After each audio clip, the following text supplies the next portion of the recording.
Hello and welcome to your favorite show, the Crossroad Conversations on the Be Happier podcast. And today I have with me a very beloved friend, John Myland, who is an executive life coach. He impacts executive coaches in his own unique way, bringing in years, decades of brilliance in which he shows, not just shows, he he assists executive life coaches make an impact on their journey, their world, their universe. So, without even trying to tell you who's John Myland and what he does, you might have seen him all over social media. And if you have not, you are in for a treat. So, John, the floor is yours. Tell us how you shine and tell us how you help others shine. Well, what I do is I teach people how to basically elevate their self confidence and eradicate fear's influence in their life. Once they do that, the world is theirs. Wow. So succinct. He's a man of few words and he just drops it at you. Eradicate fear and build confidence. So when I was thinking of coming up with this conversations, yes, you're up for a treat because we will do many of these and it'll be a series out there for you. And today is our first episode that we are releasing, that you are listening to. We will be talking about the law of manifestation, the law of attraction. There are so many universal laws that you can explore and understand.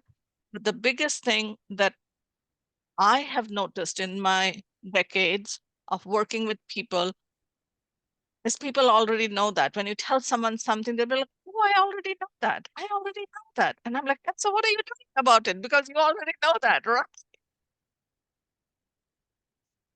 And whenever anyone says, I already know that, what comes up for me is like either they have a closed mind and they don't want to listen to me anymore or listen to whatever is being shared anymore, or they have been there, done that, and they did not get the results that they believed were promised to them. For example, the law of attraction. So today, let's talk about how you can manifest your desires and explore the science behind manifesting your desires. Because as a physicist, I'll tell you, I am a skeptic and I'm also Capricorn. So we like to keep it at the brass tacks like, what should I do? Tell me what do I need to do? And then I shall do that. And you better be watching me while I'm trying to do that. As coaches, that's what we do. So tell me or tell us, John, how does it show up in your realm when you hear the law of attraction and manifesting desires? Because you already said something about eradicating fear and building self-confidence. So when you're taking your clients through that journey of helping them transmute the fear energy and build their self-confidence, what is the ultimate aim of that? Well, what you just asked pertaining to the law of attraction, when I'm working with people, here's the first thing I know, and this comes from my personal experience, because everything that I teach, I've always used myself as the guinea pig first. So most people know what the law of attraction is up here, but they don't know what it is here. Hmm. And as human beings, we know our thoughts and our feelings are what influence our desires and our actions, right? Mhm. Well, if we know something up here, but we don't know something down here, we're not in sync, and it can't come to life. It's like a Yes. college professor who can teach you about running a business but never ran a business himself. Yes. He knows it up here, but he doesn't know it down here. Up here, you could sit down with somebody over a cup of coffee and sound like an expert and talk for hours and hours and give advice. You can even write a course on it. But until it's alive down here, you cannot manifest it because you are not the individual, you are not the whole person. Your thoughts and feelings cannot make the decisions and take the actions you really want to because it's stuck up here in your head. Mhm. And that's because of fear. Yes. When we're influenced by fear, a lot of the times we make decisions based upon not what we want, but what we don't want. I don't want to do that because I'm afraid of I'll fail. I'm Mhm. afraid what other people will think about me. I'm afraid about I don't like when people criticize me. I'm intimidated by society. I'm manipulated by society. I can't fail again. It hurts. Yep. So we're making all these decisions not about manifesting, but our decisions are based of how to keep ourselves in this protective bubble, this protective box. So the law of manifestation does not exist even though you know about it up here Yes. because you are not living the life you want because your life is influenced by fear at its root. That's why people have what? They become inconsistent. They're indecisive. They doubt themselves. They'll procrastinate. They will make excuses. They will be irresponsible. All these are manifestations of fear. And it is not designed to go after what you want. It's designed to protect you. That's what fear does, right? I Mhm. haven't been eaten by a saber-toothed tiger yet. I don't know about you, but No, that's what fear not in this does. lifetime. Mhm. It protects us. And when we're Yeah. influenced by fear, we are not practicing manifestation, we're practicing protection. But it happens at a subconscious level, so we don't think about it. We think we're manifesting. I want this, I want this, I want this. But deep down inside, we're saying, oh man, I hope I get it. I don't know if I can though. That we, in our hearts, we're doing this, right? Yes. Crossing them fingers. So what you just said, as a hypnotherapist, I'll share is bypassing the critical barrier, because we have a subconscious mind and we have a conscious mind, and between the two is the critical mind. And the conscious mind is like, oh, I already know that. Yeah, yeah, yeah, sure. I know that. I have watched so many movies, listened to so many gurus, worked with so many coaches, read too many books and CDs and cassettes from back in our days, right? And attended workshops and Yep. all of that good stuff. So there's an overload, information overload. But then there's this critical mind that keeps you safe and feeling sorry, because its job is to always watch out for where the woolly mammoth, the saber-tooth tiger, the grizzly, whatever is coming at you. So we try to keep ourselves safe and keep feeling sorry. And that's where all the fear comes in. And there's one more thing that comes up is doubts. hmm Because when I Let was me tell you, 20, go ahead. um, what you just said about fear is the good fear. That's designed in us that we need it. Now, I like how Tony Robbins talks about the fear that I was describing earlier. He calls it chronic fear or mutant fear. It Mm, is not doing what it was meant to do. And a lot of this is, you've heard the phrase before where a lot of people live in low level stress yes. Mhm. constantly. Well, stress was designed to be at high level, to make us alert instantly. Saber-tooth tiger, run. Well, a lot of people, because of society, live in this low level stress where they're constantly almost stressed out. And we weren't designed to live that way. And that's what Tony Robbins describes as mutant fear, where fear wasn't designed to do this to us, but it is because it's just the way that we are choosing to live.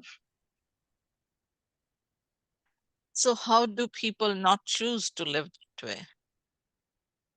They've got to, well, number one, what I have learned for myself that I teach them is you've got to be mindful. Living in fear happens at a subconscious level. It is by nature. Mhm. We as people, I've read studies, Kaya, that we as people gravitate toward negativity and fear by nature. That's why, if you think about it, think of political campaigns and all that stuff. It's all centered around mudslinging and stuff like that. Um, we are more apt to listen to gossip than we are something good. Mhm. By nature, without having to think, without putting much effort or energy into it, we gravitate toward what's negative. Why? Because we want to live.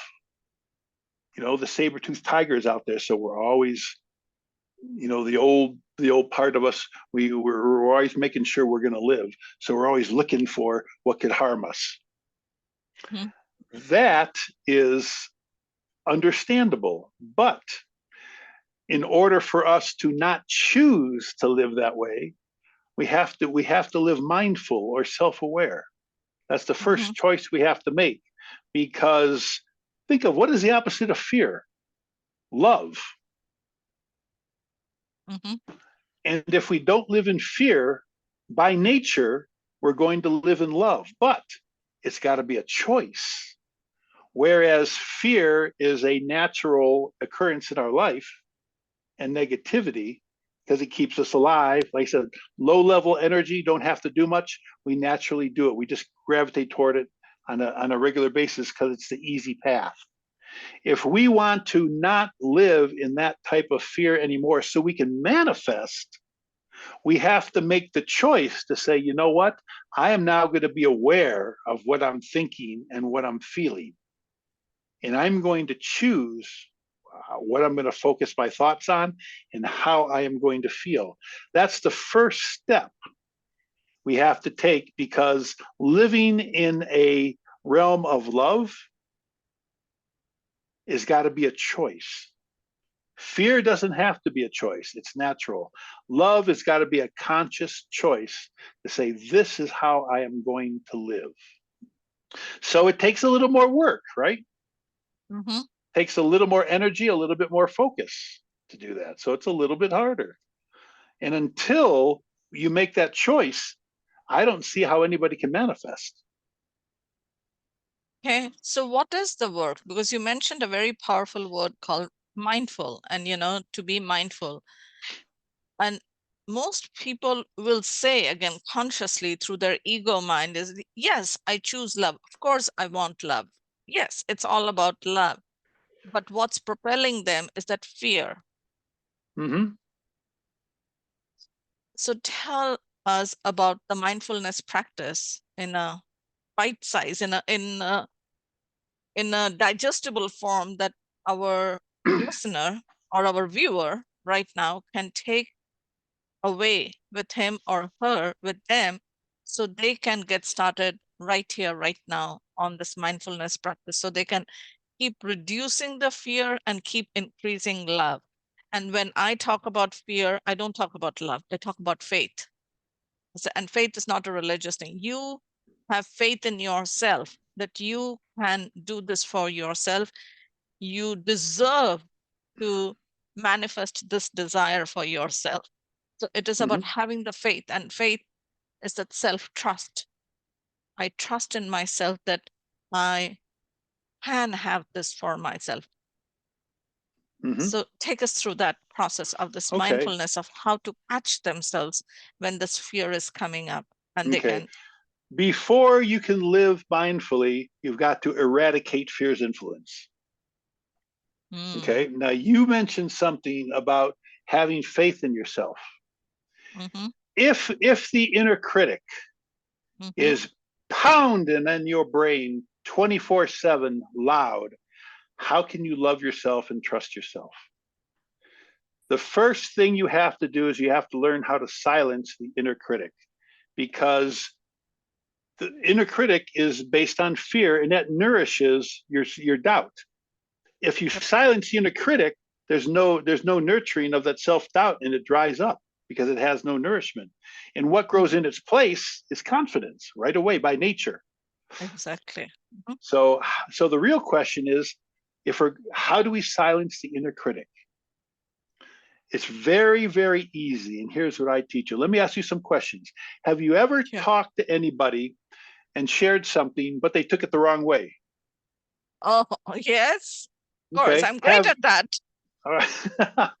Have you ever heard somebody say something and you interpret it different than what they meant it? Probably. Okay. When we hear the inner critic, remember heart and head, right?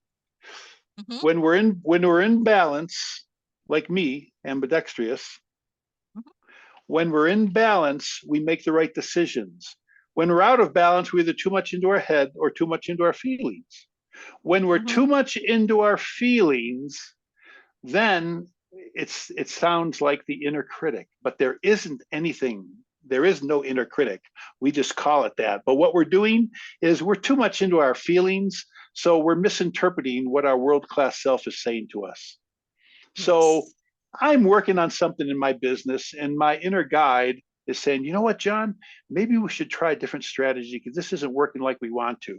And I'm too much into my feelings. And I go, he called me a failure. This is what happens to us all the time.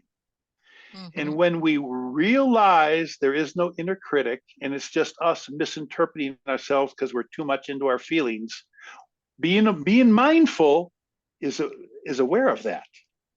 Yes. When we're not mindful, we're not thinking about that, but being mindful, going, okay, I hear the inner critic, but I said, okay, I'm too much into my feelings now. This is silly. You just laugh. Remember, Right. humor is the best medicine, or laughter is the Yeah. best medicine. It's true. You got to laugh at yourself, and you just go, okay, that's not real. I'm going to bring a little balance into this, and Hmm. let's get a better perspective on this now. And you just recognize, okay, a little bit out of balance. And you're going to be because you're human.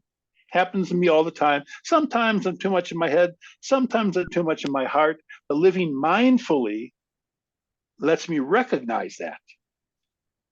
So it allows me to silence my inner critic because it doesn't exist. And I can just laugh. Once I do that, now my faith in myself is going to grow by nature because there is nothing stopping my faith from growing Yeah. because that critic that was there, boom, doesn't exist anymore. And now I'm going to manifest new worlds because I can. So someone listening in may say that, okay, John, that's fine, that's good. And some might even say it's good for you that you can do it. And I know you have been working on this for decades, so you have achieved a great level of mastery over this. But someone who's listening to us for the first time, and or Mm-hmm. maybe a few times they heard about this word mindfulness and the inner critic, what can they start doing? Simple steps that they can do, like maybe one, maybe two, maybe three, not too many. Simple things Okay. that they can create like a daily ritual. Okay. Let's start with I, a morning routine. okay, good. Okay. Take 2 minutes. Wake up in the morning, and part of your getting ready for your day, and I do this every morning. Sit down. Here's what I do as an example. Today is Friday, April 12th, right? Maybe just as simple. I'll start. I'm sitting down. I'm saying, okay, today is Friday. It is April 12th. My name is John Mylant. And today I'm going to be aware of my thoughts and my feelings. Seriously, that simple.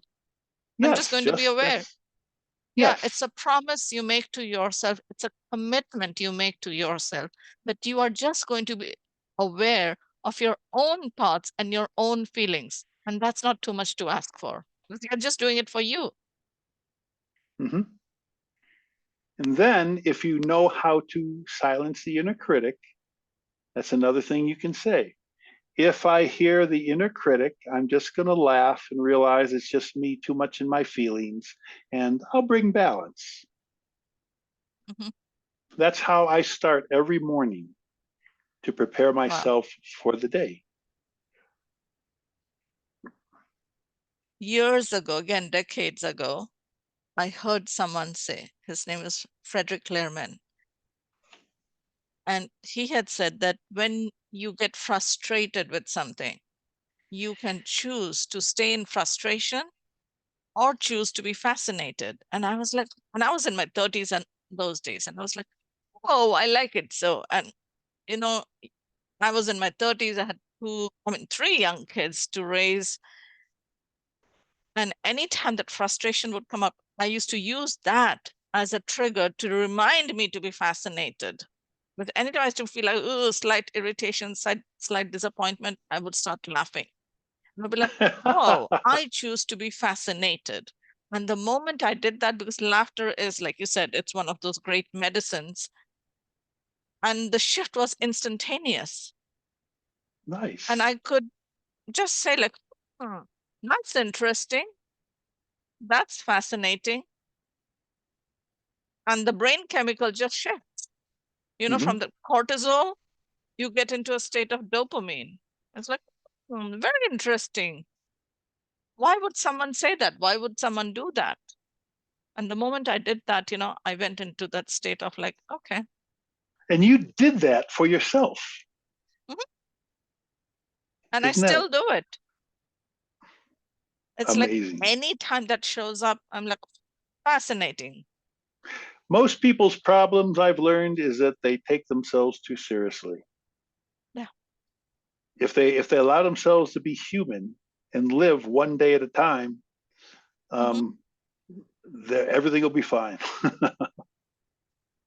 So as we wrap up this episode, this is three things that I think, or I feel, I believe that our listener, our audience can take away and put it into their daily practice. Wake up in the morning, take 2 minutes to sit with yourself. Like I would say, I am Kaya Murthy, and today, and is April 12th, to even imprint it, to embody it into my neurology, into my unconscious mind. I would even declare the date and the time.